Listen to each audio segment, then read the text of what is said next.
Échale Corriente, un podcast de Grupo Energía Bogotá. Juntos mejoramos vidas.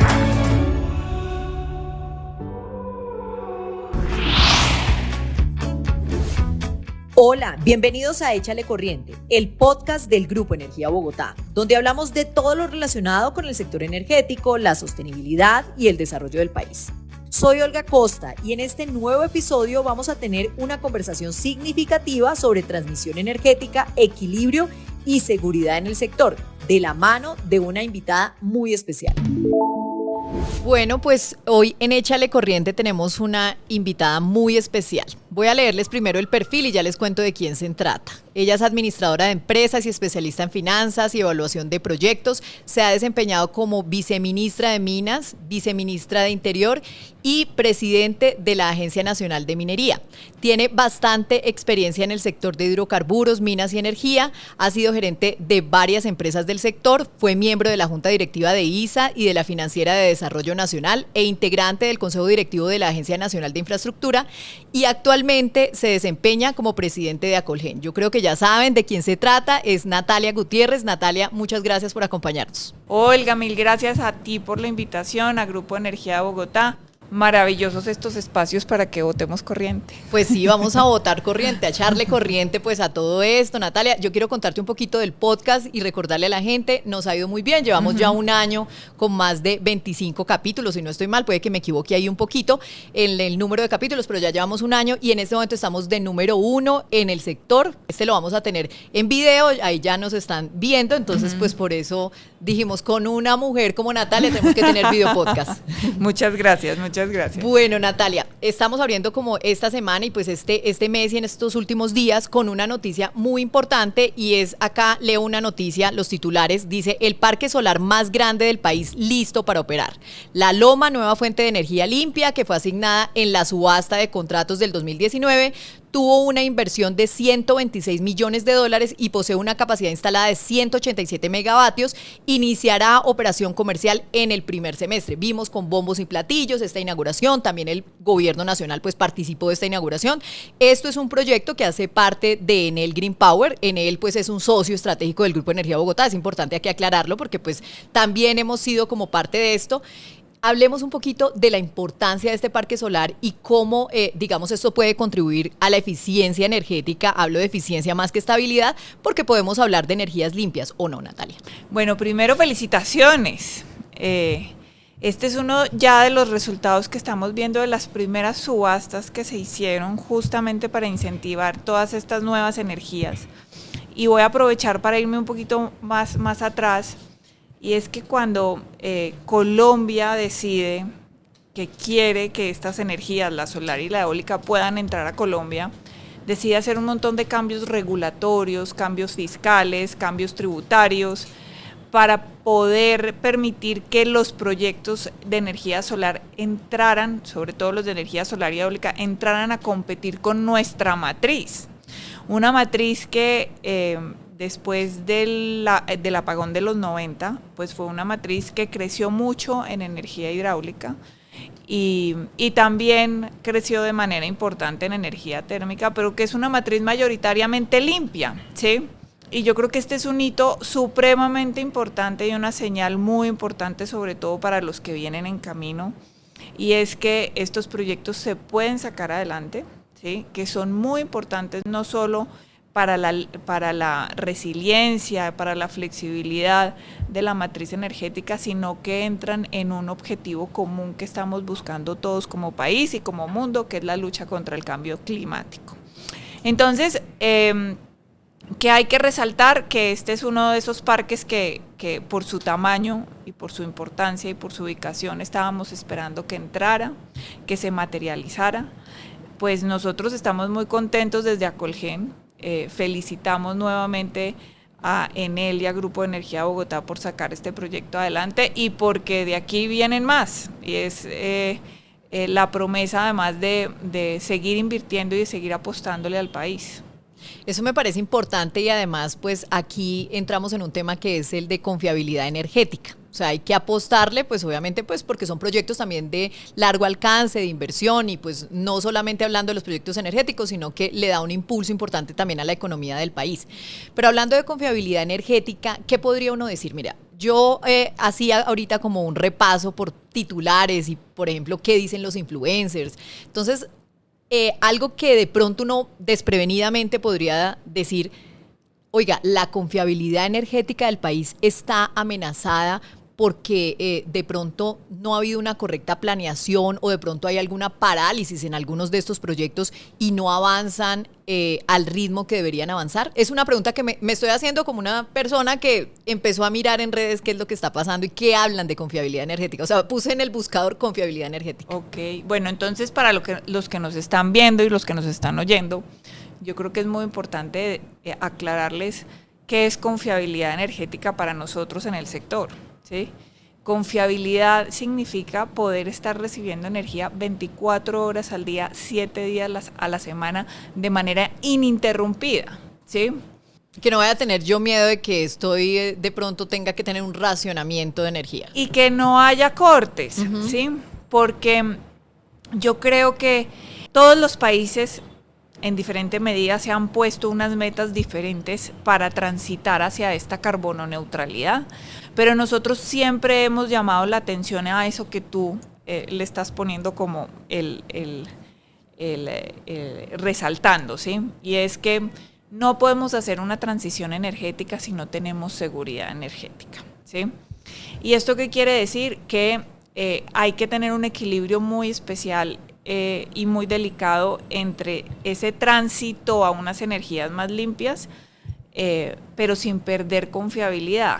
¿Por qué? Porque estas energías más limpias, que son maravillosas porque se construyen mucho más rápido, porque tienen menos resistencia social en territorio, son energías que no tienen la misma confiabilidad, ¿sí? O la misma seguridad energética que tienen un proyecto hidráulico de embalse o una planta térmica, ¿sí?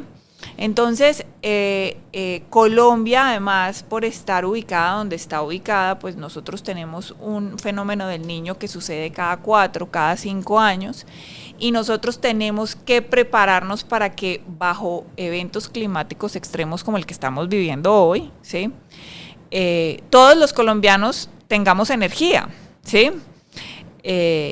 Y por eso hemos llamado la atención en que nos parece fantástico que la matriz se complemente, que sea mucho más flexible, que entren proyectos solares y eólicos. Es más, en Acolgen tenemos casi el 85% de los proyectos solares y eólicos que se están haciendo en el país. Pero hay que tener en cuenta que todas estas energías necesitan de unas energías base para poder crecer, ¿sí? Entonces, en este momento, ¿qué nos tiene encendidos en el fenómeno del Niño y que no hayamos tenido ningún tipo de corte de energía eléctrica? La energía hidráulica y la energía térmica, ¿sí? Entonces, o sea, gracias a hidráulica y térmica estamos operando con confiabilidad. Sí, y es que es un concepto muy elemental, pero muchas veces la gente cree que es que llenarnos de paneles solares es la solución, pero es que la energía solar solo nos da energía de día, no de noche, ¿sí? Y la energía eólica solo nos da energía cuando hay viento, ¿sí? Entonces, para que estas energías puedan efectivamente entrar al sistema, tienen que estar acompañadas por estas otras que las acompañan cuando no pueden generar. Entonces, cuando no tenemos viento, tenemos térmica y tenemos hidráulica de embalse, o cuando no tenemos solar, tenemos... o sea, ahí es que hacer un mix de todo para garantizar esa confiabilidad y también garantizar el uso de energías más limpias. Exactamente. Nosotros realmente lo que siempre hemos llamado es a mantener un equilibrio, ¿sí? En confiabilidad, obviamente en limpieza, porque queremos una matriz mucho más limpia, y en precios, ¿sí? Porque aquí también viene otra discusión. Queremos una matriz limpia, pero muchas veces la matriz más limpia no es la más eficiente en precios, ¿sí? Durante mucho tiempo la energía solar y la energía eólica estuvieron compitiéndole en precios por lo menos al agua en Colombia de una manera muy eficiente, pero después de la pandemia pasaron muchas cosas. La cadena de abastecimiento a nivel internacional se saturó, la demanda por estas nuevas energías se elevó por todos los países en el mundo, se están peleando poder desarrollar este tipo de parques solares y eólicos, y todo esto ha encarecido la demanda de toda la proveeduría de todos estos elementos que necesitamos, lo que ha hecho que pues no sea la energía más barata, o por lo menos no se compara con lo que tenemos en Colombia, y es que la energía hidráulica ha sido energía eficiente durante mucho tiempo, ¿sí? Entonces, yo creo que también tenemos siempre que ponderar en un país que tiene unos retos grandísimos en el tema de pobreza, en el tema de acceso a la energía, en el tema de acceso a un montón de elementos en los que está todavía atrasado, si podemos y tenemos la capacidad de pagar la transición energética que queremos. Entonces, por eso vuelvo siempre a que tiene que haber un equilibrio, ¿sí?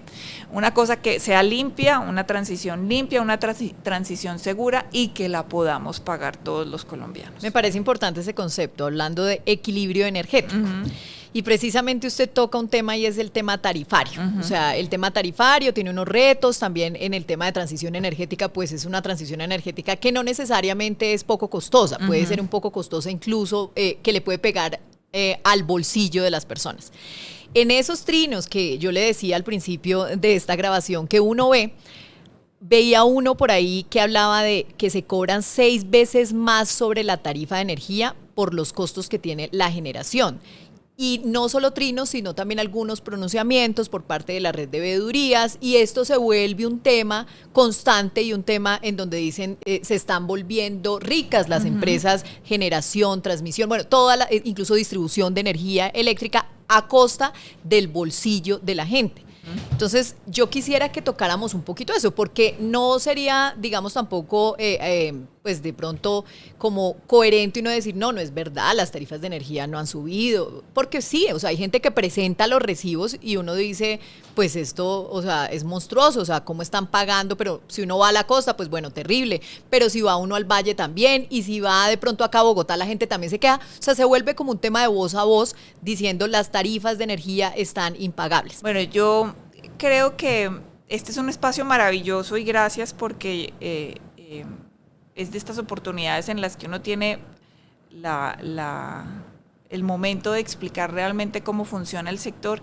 A nosotros esa propaganda que está saliendo nos preocupa, porque es una propaganda descontextualizada, son cifras descontextualizadas, pero además no sabemos de dónde salen las cifras, porque realmente el que maneja esas cifras es el operador del mercado, y el operador del mercado pues publica esas cifras casi un mes después, ¿sí? Entonces, pero pongamos a un lado la propaganda. Yo quiero invitar a todos los que nos están oyendo a que revisen su factura de energía, y los invito a conocer qué tiene cada rubro en su factura de energía. Entonces, primero, hay varios rubros. Lo que les llega a cada uno de ustedes en sus casas no es solo un tema de generación, ¿sí? Y arranquemos porque tenemos primero un componente efectivamente de generación, que es cómo se produce la energía. Luego tenemos un componente de distribución. ¿Y qué es la distribución? Son estas grandes torres en la que la energía va de la planta a las grandes ciudades. Luego tenemos la distribución, que es toda la red que vemos en nuestras ciudades. Transmisión y distribución. Luego tenemos la comercialización, que es el que atiende y hace el fronting directamente con el usuario final. Y tenemos 2 rubros adicionales, que son restricciones, que en su gran mayoría pues se presentan de una forma digamos, mucho más alta en la costa por problemas técnicos y atrasos del sistema, y tenemos pérdidas. ¿Qué son las pérdidas? Las pérdidas son, en su gran mayoría, robo de energía, pero que en casi todo el país ese porcentaje es muy bajito. Entonces, primero, pues yo los invito a que revisen cada uno de esos componentes, porque por lo que estamos pasando hoy no es precisamente por un aumento en la generación, ¿sí? Estamos viendo que en otros puntos de la cadena, como por ejemplo la comercialización y la distribución, han habido unos aumentos por unos saldos que estaban pendientes de cobrarse a todos los colombianos, ¿sí?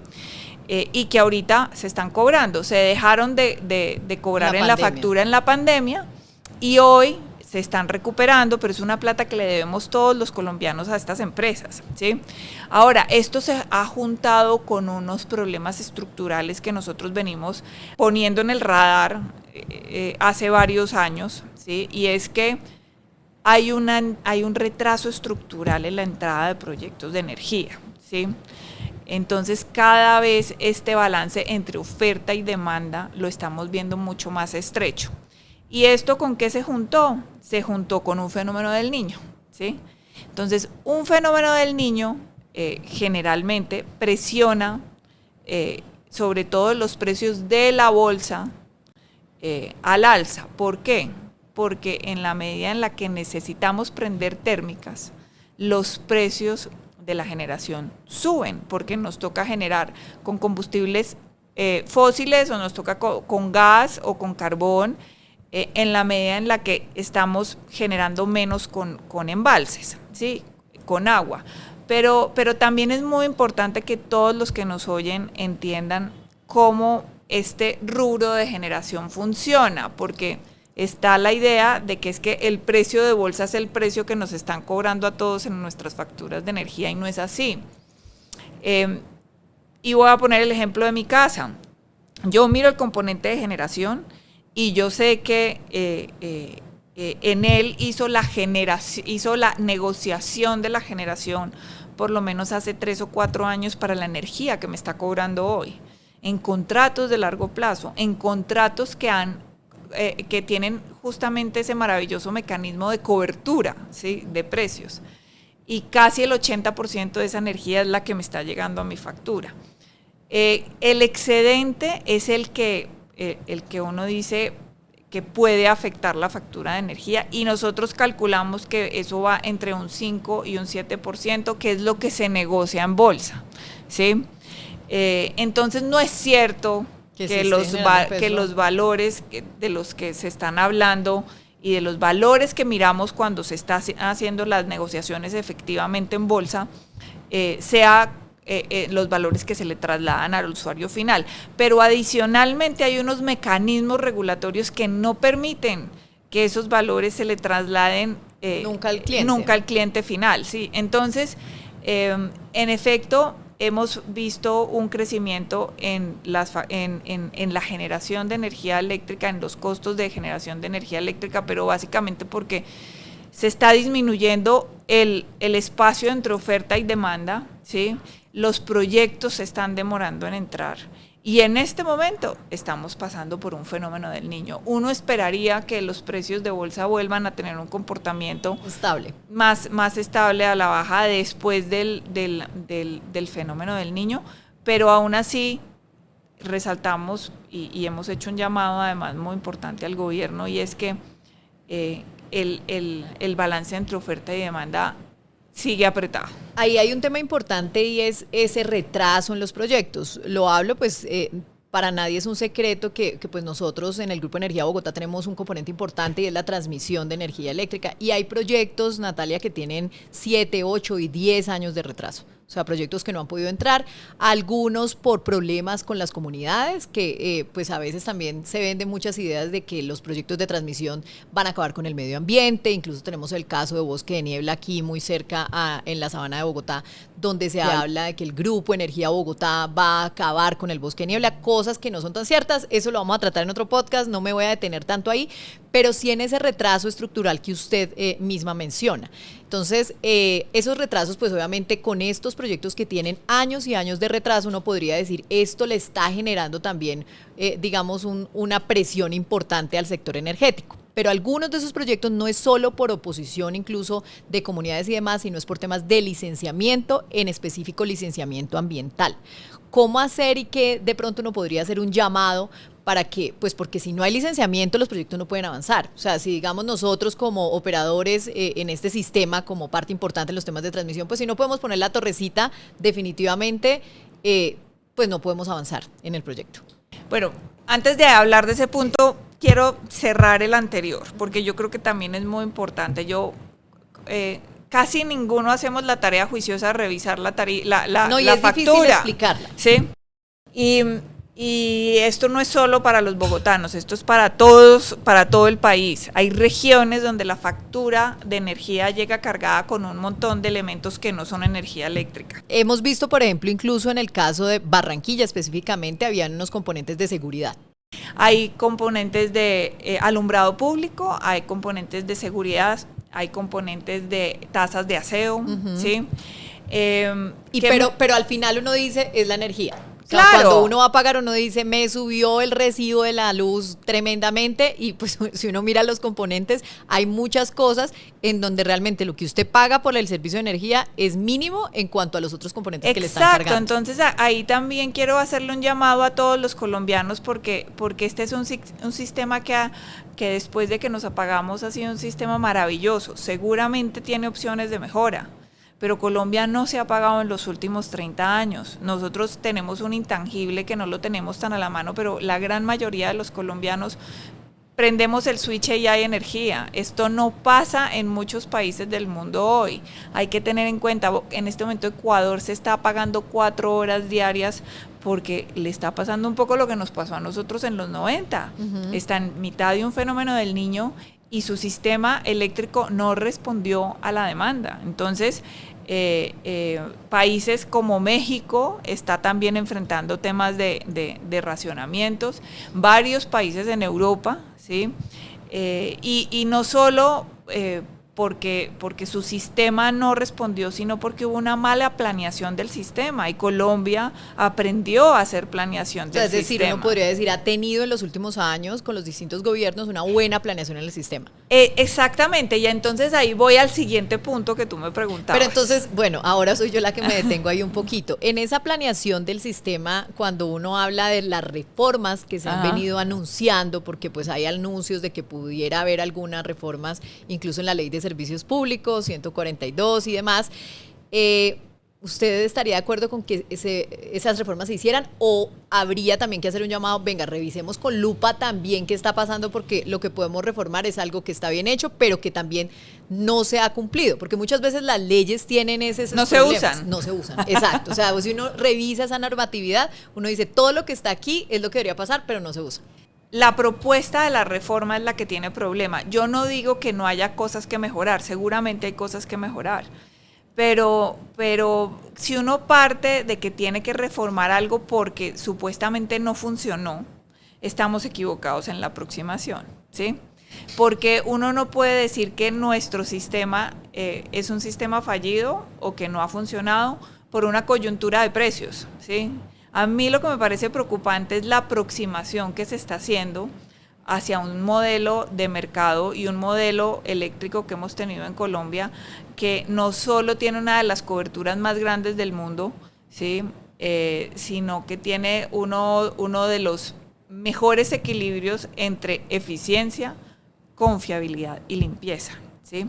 Estamos viviendo una coyuntura de precios, tenemos que hablar de la coyuntura de precios y tenemos que ver cómo la resolvemos, pero no podemos dejarnos secuestrar la conversación del sector por una coyuntura de precios, que es lo que nosotros sentimos que está pasando, y bajo esa perspectiva se está planteando que es que el modelo no funcionó. Entonces, nos preocupa un poco lo que tú dices. Nosotros creemos que la reforma a la ley 142 y 143 fue una de las reformas más importantes que tuvo este país, sobre todo después del apagón. Entonces, seguramente habrá cosas que mejorar, pero lo que nos preocupa es la aproximación que se está haciendo, sobre todo en un momento en el que primero estamos en fenómeno del Niño, segundo estamos en estrechez de energía y tercero estamos en mitad de una subasta, de una nueva subasta de energía, en donde los inversionistas en este país en los últimos 30 años, solo con un adjetivo, yo lo digo muchas veces, que puede sonar cliché, pero es un adjetivo supremamente importante, solo con la palabra confianza han hecho inversiones en este sector, ¿sí? Se han invertido más de 140 billones de pesos en este sector en los últimos 30 años, a riesgo de las empresas, y empresas me refiero a todo tipo de empresas, porque aquí tampoco es que estemos hablando solo de sector privado, aquí hay empresas públicas, hay privadas, hay mixtas, ¿sí? Hay privadas internacionales haciendo unas grandes apuestas aquí, hay públicas internacionales haciendo unas grandes apuestas acá. Entonces, yo creo que esa confianza ha sido un valor supremamente importante y ha sido el que ha permitido que estas empresas simplemente por unas señales regulatorias de largo plazo serias, unas señales de política pública de largo plazo serias, han hecho estas apuestas, ¿sí? Entonces, no es que nosotros digamos que es que no se puede reformar, no se debe reformar, no se debe mejorar. Claro que sí, pero creemos que esto tiene que ser desde la aproximación correcta, pero también creemos que se deben dar estas discusiones también en unos momentos más tranquilos. Creemos que esta conversación, pues, con toda esta bulla alrededor, es una conversación que puede no ser la más objetiva. Perfecto. Bueno, ahora sí pasemos un poquito al tema de los retrasos. Ok, entonces, yo creo que el tema de los retrasos está muy amarrado al tema de la planeación, ¿sí? En cierta medida. Y es que, como tú bien lo decías, un proyecto como Hidroituango, un proyecto como San Carlos, todas estas hidroeléctricas o térmicas que se han construido y que han tomado muchos años en construirse, pues daban plazo para que las líneas de conexión se construyeran, ¿sí? Sí, pues acá hablamos de cuánto fue la Loma, o sea, 2019. 2019, bueno, la Loma sí, se tomó un poquito más. Pero son mucho más rápido que lo que uno podría comparar con Hidroituango, que fue una conversación que tuvimos ahorita antes de empezar a grabar. Exacto, entonces daba tiempo para construir las líneas de conexión, ¿sí? Entonces yo creo que parte de lo que nos está pasando es que la planeación tiene que repensarse un poco, porque sin líneas de conexión tampoco vamos a tener una transición energética a la velocidad que queremos, ¿sí? Y esto me recuerda además una portada que vimos de The Economist en la que una persona estaba abrazando una torre de energía. Sí. Eso fue el año pasado. Sí, y yo creo que ese es un mensaje supremamente poderoso, porque ahí también empezaban con lo que dijo Bill Gates, que decía que sin transmisión no hay transición. Exacto. Entonces, ese es un mensaje súper poderoso, porque es que los verdaderos, yo creo que abraza árboles, como hemos visto, que estamos de acuerdo con que tenemos que cuidar el planeta, en que tenemos que trabajar más en la electrificación de nuestra economía, pues necesitamos tanto de la generación como de la transmisión, ¿sí? O sea, se necesitan, no puede ir una sin la mano de la otra. Exactamente. Entonces, digamos, yo creo que ese es uno de los temas, la planeación. Pero ahora, vámonos al otro tema, el licenciamiento ambiental. Yo creo que todas las empresas que están apostándole a Colombia tienen los estándares más altos y el compromiso más alto para cumplir los estándares no solo ambientales, sino sociales y de relacionamiento con las comunidades y de la llegada a territorio, y que hacen un gran esfuerzo por hacerlo bien, ¿sí? Pero desafortunadamente, cuando llegamos al tema del trámite, tanto de consulta previa como de licenciamiento ambiental, el reto es gigantesco, ¿sí? Es enorme. Y vamos a hablar, pongamos el ejemplo de Colectora. Colectora es uno de estos líneas de transmisión que es fundamental para el país, es fundamental para la costa atlántica, no solo por la cantidad de energía que entra, sino porque le va a representar una mejora al sistema a nivel de restricciones impresionante, pero es un proyecto que ya está demorado, ¿sí? Y está demorado justamente por esta gran dificultad en el relacionamiento con las comunidades. O sea, terminamos ya las 235 consultas, pero Sí. fue un reto bastante particular. No, y ahora construirla. Claro, porque ahora ya, bueno, listo, terminamos el proceso consultivo, entonces ahora hay que pasar al tema también de licenciamiento. Exacto. Y obviamente en ese proceso de levantar la torre no va a ser tampoco tan fácil. O sea, es un reto enorme para las empresas y lo que usted mencionó me parece súper importante. Hay que hacer aquí un mix, no tanto de simplemente pensar, bueno, está la empresa privada haciendo algo, sino miremos quiénes son los actores que tienen que unirse. O sea, acá hay gobierno nacional con los temas de aprobaciones, la empresa con el tema del cumplimiento, pero también que la gente pueda generar una conciencia de que los proyectos se necesitan. Sí, y es que, por ejemplo, La Guajira, y sigamos con La Guajira, Sí. yo creo que es un departamento hermosísimo, bellísimo, pero que ha tenido un olvido, y no digo de este gobierno, ha tenido un olvido histórico del Estado generalizado. Llegar a una región como La Guajira implica todo un movimiento, no solo de las empresas, sino del Estado, del gobierno, acompañamiento del Ministerio de Ambiente, del Ministerio de Interior, del Ministerio de Minas, porque el reto allá es mucho más grande, ¿sí? Y pues siendo un proyecto de tal envergadura y de este tamaño, pues necesitamos que entre, sobre todo porque es que de ahí se va a conectar un montón de proyectos de generación que se están construyendo, que también debían haber entrado hace un par de años y no han podido entrar por las demoras en las consultas, por los bloqueos, por la dificultad con las comunidades. Pero uno aquí, ¿qué necesita? Necesita de verdad un gobierno trabajando de la mano con las empresas. Y yo he hecho un llamado también muy particular sobre este punto, porque este sector se ha caracterizado por haber trabajado los últimos 30 años muy de la mano. Con los ¿sí? gobiernos. Y retos como La Guajira ameritan casi que un micromanagement del gobierno nacional en el lugar, y un acompañamiento pero además una decisión afirmativa de que se resuelva el tema del licenciamiento ambiental, de que se resuelvan los temas de consulta previa, de que queremos el proyecto, ¿sí? No puede ser que una persona en una moto se atraviesa en una carretera, extorsiona por 70 millones de pesos a una empresa y la policía tampoco puede intervenir porque es un indígena, ¿sí? Entonces, y les pongo el ejemplo porque es que fue real, no les voy a decir de qué empresa, pero esto les pasa a la gran mayoría de las empresas que están en este momento tratando de sacar un proyecto adelante en La Guajira.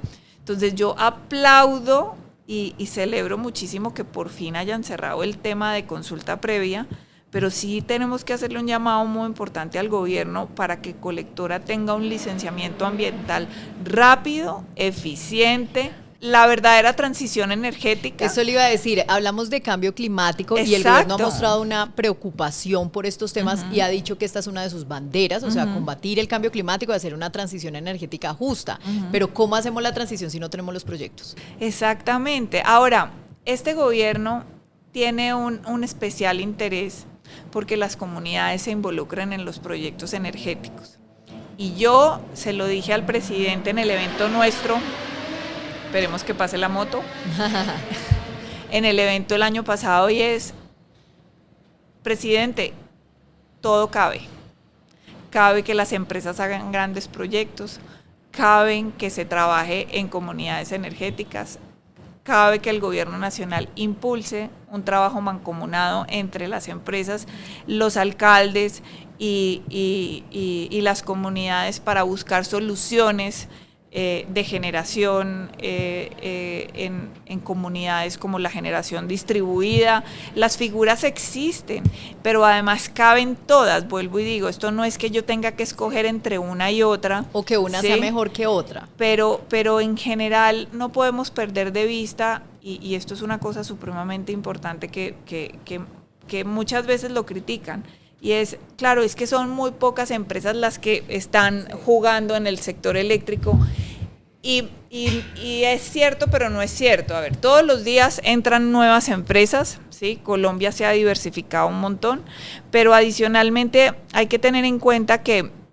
los grandes proyectos de energía implican unos grandes capitales, ¿sí? En el que no solo en Colombia, en todos los países del mundo los jugadores son muy pocos, porque es que las inversiones son muy grandes, ¿sí?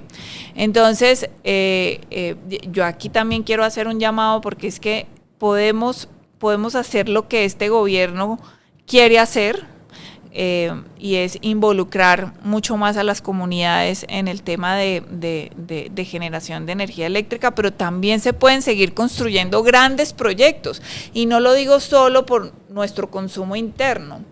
Colombia debería eventualmente ser un gran hub de generación de energía eléctrica para toda la zona, ¿sí? En este momento nosotros tenemos un pequeño intercambio con Ecuador, ¿sí? Pero nosotros deberíamos estar enfocados en conectarnos, obviamente con Panamá, y ver cómo nos conectamos hacia abajo Latinoamérica, y cómo podemos eventualmente de verdad ser unos grandes exportadores de energía y de hidrógeno, ¿sí? Que ese es el otro objetivo que quiere sacar adelante este gobierno, y que creemos que se puede hacer. No nos toca escoger, caben todas las posibilidades, ¿sí? Y en vez de estar en esta discusión de si es que el que presta el servicio es público o es privado o son las comunidades, no, hay que permitir que se den todos los habilitantes para que todo este tipo de proyectos entren. Todos caben, todos se pueden complementar, pero no quedarnos en esta discusión, una discusión además un poco sorda, en la medida en la que no nos va a llevar a tener unas soluciones buenas, y en cambio sí genera mucha incertidumbre. Mucha incertidumbre. Y mire que ahorita que le iba a leer esta noticia precisamente que me estaban enviando y que acá se disparó el audio, es una noticia que reporta Caracol Radio. Y dice, la producción de energía térmica con carbón representa el 16% del consumo nacional. O sea, estamos hablando precisamente que hay, pues usted hablaba aquí de la energía hidráulica y la energía térmica. Mucho de esta energía pues utiliza carbón. Y algunos de los proyectos que estamos hablando que necesitan desarrollarse a futuro son proyectos que van precisamente a traer esas energías limpias. Y si esos proyectos pues no avanzan, pues no vamos a tener esa transición energética nunca. ¿Está bien mi interpretación o en qué, si quiere, corríjame? No, yo creo que está bien, y yo creo que la apuesta por una carbono neutralidad es una apuesta que no solo tiene que hacer Colombia, sino que la tenemos que hacer como en el mundo entero, como se está haciendo, ¿sí? Lo que pasa es que tenemos que ser muy cuidadosos con la velocidad, ¿sí? Nosotros no tenemos que tener la misma velocidad que tiene Estados Unidos, no tenemos que tener la misma velocidad que tiene Perú ni Chile. Todos tenemos matrices diferentes, todos tenemos unas necesidades diferentes internas. Entonces yo creo que hay que ser muy responsables con esa mirada y con esas apuestas, ¿sí? Y pues Colombia, a uno le gustaría que cada vez hubiera menos generación térmica, y lo digo más como un objetivo global, pero yo quiero resaltar una cosa muy importante que además ha salido en varios estudios, y es que necesitamos la térmica para poder alcanzar las metas de carbono neutralidad, ¿sí? Y la vamos a necesitar durante muchos años, y ojalá sea una térmica cada vez más limpia. Mire, en Colombia las térmicas que tenemos hoy en día, la gran mayoría han hecho unas inversiones gigantescas para tener unos ciclos cerrados, eficientes, para tener captura de carbono, para contaminar muchísimo menos, para que la huella sea muy bajita, ¿sí? Pero esa generación térmica a gas es fundamental justamente para poder hacer esa transición a energías más limpias. pero en especial para Colombia, para poder superar los eventos climáticos como el fenómeno del Niño que vivimos cada 4 o 5 años, ¿sí? Entonces yo creo que lo que hay que tener es una mirada realista, práctica, ¿sí? Yo creo que no hay que desincentivar tecnologías que son eficientes y nos dan seguridad. Pues Natalia, mire, terminamos con lo que iniciamos, equilibrio energético. O sea, usted resaltó acá que hay que tener un equilibrio energético que genere una confiabilidad en el sistema, pero que también haya un balance de confiabilidad y precios. Y yo rescataría algo que aquí, entre comillas, que me parece importante. No podemos decir que el sistema es fallido por una coyuntura de precios. Eso es importante que quede ese mensaje. Es importante que quede el mensaje también, el llamado también a acelerar un poco los trámites de licenciamiento, a que haya de verdad una responsabilidad en lo que decimos de una transición energética, que no simplemente es una transición energética que la podemos hacer a la europea o a la norteamericana, sino una transición energética que debe estar acorde a las necesidades y retos de los colombianos. Exactamente, y yo creo que aquí finalmente como para cerrar es que yo creo que este país tiene un sector eléctrico no solo en su diseño, en su capital humano, en su calidad de empresas, supremamente valioso, supremamente preparado, en el que yo creo que se puede dar una conversación seria, técnica, sobre qué hay que mejorar del sector, sobre cómo abordamos el tema de las tarifas de energía, pero que sea en una base no ideológica, sino en una base técnica, en una base de cooperación, de trabajar de la mano, porque así es como hemos construido el sector energético que hoy tenemos, y de poder seguir trabajando de la mano del gobierno nacional para sacar adelante todos estos proyectos que tenemos en el radar y que al final son los que nos permiten tener energía 24 horas al día, 7 días a la semana, todos los colombianos en nuestras casas. Pues seguramente la vamos a molestar más. Este podcast nos quedó un poco largo porque normalmente lo hacemos 15, 20 minutos. Ay, yo sé que no fue usted, sino que el tema es muy importante y teníamos que aprovechar la que nos está visitando aquí en las instalaciones del Grupo Energía Bogotá. Gracias una vez más. Créame que la vamos a molestar más. O sea, todas las veces que quieran. Nos faltó hablar de cómo el gas natural también apoya esa transición energética. O sea, yo creo que temas muchos por explorar, pero pues el tiempo es oro, y además que no somos el Washington Post para que la gente nos quiera escuchar pues 10 horas, entonces tratamos de hacerlo corto, agradable. La vamos a molestar para que hagamos un trabajo en conjunto de pronto con Acolgen en redes sociales, o sea, explicarle el tema de la factura a la gente. O sea me parece súper importante, porque créame que yo que trabajo acá en una empresa de energía, ni yo la entiendo. O sea, a veces es muy difícil. Y es acostumbrarse, además porque la letra es de este tamaño, pero hay que mirar y hay que entender la factura. Con lupa, que no necesariamente es como ese cuento que a veces se vende, que las empresas de energía se están enriqueciendo. Yo le hablo desde una empresa público-privada que se preocupa por el bolsillo también de las personas, porque obviamente también respondemos a ese sector público que pues nos hace y nos pone aquí también como hablar con usted para que nos explique eso. Una vez, muchísimas gracias. Es Natalia Gutiérrez Jaramillo, presidenta de Acolgen. Vamos a estarla invitando nosotros en otros escenarios y vamos a estar explicando con ella cómo es el tema de la factura de energía, cómo, digamos, esto tiene un peso también en el bolsillo de los colombianos y qué mitos y realidades se tienen en cuanto no solo a los temas tarifarios, sino también en los temas de generación, transmisión y distribución de energía eléctrica. Muchísimas gracias. Gracias, Olga. Mil gracias al Grupo Energía Bogotá por invitarme. Y a Échale Corriente, ¿no? Y a echar corriente. Bueno, muchísimas gracias. Y ahora, ¿a qué le estamos echando corriente en el Grupo Energía Bogotá? Teatro Verde, la apuesta por la sostenibilidad del Teatro Mayor Julio Mario Santo Domingo y el Grupo Energía Bogotá. Teatro Verde es una alianza entre el Teatro Mayor Julio Mario Santo Domingo y el Grupo Energía Bogotá que busca impulsar el arte y la cultura en la capital a través de la energía solar, la economía circular y la concientización sobre la importancia de la sostenibilidad. El GEP impulsa la innovación energética con Venture Client. Ya está abierta la segunda edición del programa Venture Client del GEP, que busca startups para abordar desafíos de futuro en el ámbito energético. Esta es una alianza de Wirespan, el área de innovación abierta, el Grupo Energía Bogotá y el Fondo Corporativo del Grupo Telefónica Móvil. ¿Sabías que el Parque Solar La Loma, el más grande del país, tiene una capacidad instalada de 187 megavatios, lo que equivale al consumo de energía de más de 120.000 hogares colombianos? Además, este proyecto evitará la emisión de más de 216.000 toneladas de CO2 al año, contribuyendo a la mitigación del cambio climático. ¿Sabías que Colombia es el tercer país de América Latina y el Caribe que más avanza en la transición energética según el Índice de Transición Energética ETI del Foro Económico Mundial? El país ha impulsado una fuerte transformación del sector energético en sus dimensiones técnicas, regulatorias, de infraestructura y de mercado. Juntos construimos un futuro donde cada conexión, cada hilo de energía se entrelaza con la equidad. Soy Olga Costa. Hasta la próxima en Échale Corriente. Échale Corriente, un podcast de Grupo Energía Bogotá. Juntos mejoramos vidas.